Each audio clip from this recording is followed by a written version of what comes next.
kami dari 10 ke 4 dari tim Upper Moon akan mempresentasikan pohon karir buatan kami. Di sini ada yang pertama ada auditor, yakni penyediaan jasa auditing yang mana tujuannya untuk memeriksa laporan keuangan perusahaan agar terbebas dari kesalahan uji.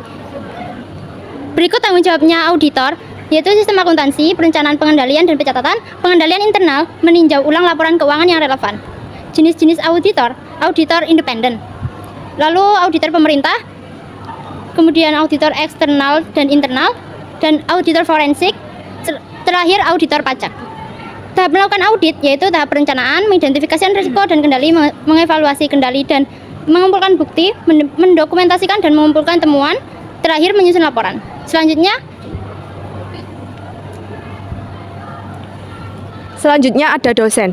Dosen ini individu yang bertugas memberi pendidikan akuntansi kepada pihak lain.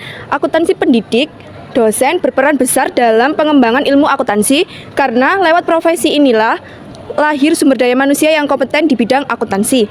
Berbeda dengan jenis akuntan lainnya. Akuntan pendidik punya tugasnya sendiri. Tugasnya itu pun tidak berhubungan langsung dengan pencatatan dan pelaporan keuangan.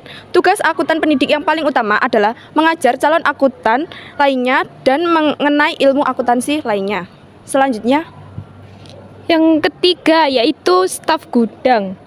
Staf gudang adalah karyawan yang bertanggung jawab untuk mengelola barang-barang yang masuk dan keluar dari gudang. Peran ini sangat penting karena memastikan barang-barang disimpan, diatur dan distribusikan dengan baik. Tugas utama seorang staf yaitu yang pertama menerima dan memeriksa barang yang datang. Yang kedua menyusun dan menyiapkan barang. Yang ketiga memproses pesanan. Selanjutnya yang keempat adalah staf administrasi keuangan atau admin finance, adalah pekerja profesional yang bertugas mengawasi kegiatan keuangan suatu perusahaan atau organisasi. Tugas-tugas mereka adalah sebagai berikut. Yang pertama, membuat rencana keuangan yang mencakup pendapatan, pembayaran, dan pinjaman. Yang kedua, membuat laporan keuangan. Yang ketiga, mengelola uang tunai. Yang keempat, mengelola kredit atau pinjaman. Yang kelima, mengurus pembayaran hutang perusahaan. Dan yang terakhir adalah mendokumentasikan transaksi keuangan suatu perusahaan. Selanjutnya, untuk yang kelima adalah staf perpajakan yang bekerja di bidang akuntansi bertugas memastikan kebutuhan perusahaan terhadap peraturan perpajakan sekaligus mengelola catatan keuangan terkait pajak. Berikut cara kerja mereka.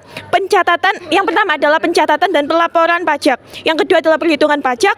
Yang ketiga adalah pembuatan laporan pajak. Untuk yang keempat adalah rekonsiliasi pajak. Dan untuk yang terakhir adalah penyediaan dokumen untuk audit pajak. Selanjutnya adalah teller. Teller merupakan salah satu jabatan yang berfungsi sebagai pelaksana kegiatan transaksi keuangan tunai dengan nasabah di counter money.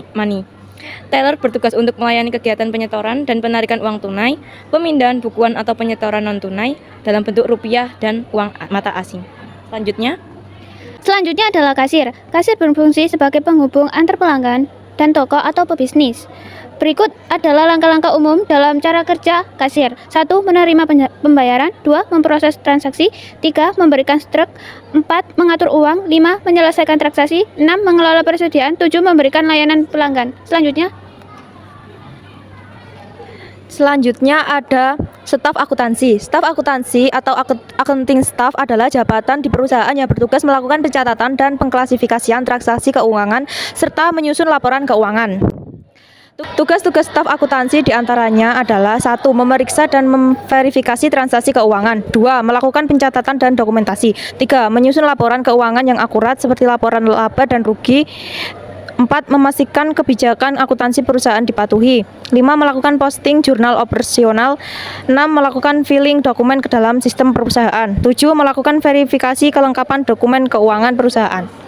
Dan selanjutnya, yang terakhir adalah aktuaris. Aktuaris adalah orang yang mendeteksi resiko dalam keuangan sehingga bisa mengklaim dan memberikan manfaat kepada nasabah. Itulah karir-karir yang bisa didapatkan oleh para akuntan. Sekian presentasi dari kami. Wassalamualaikum warahmatullahi wabarakatuh.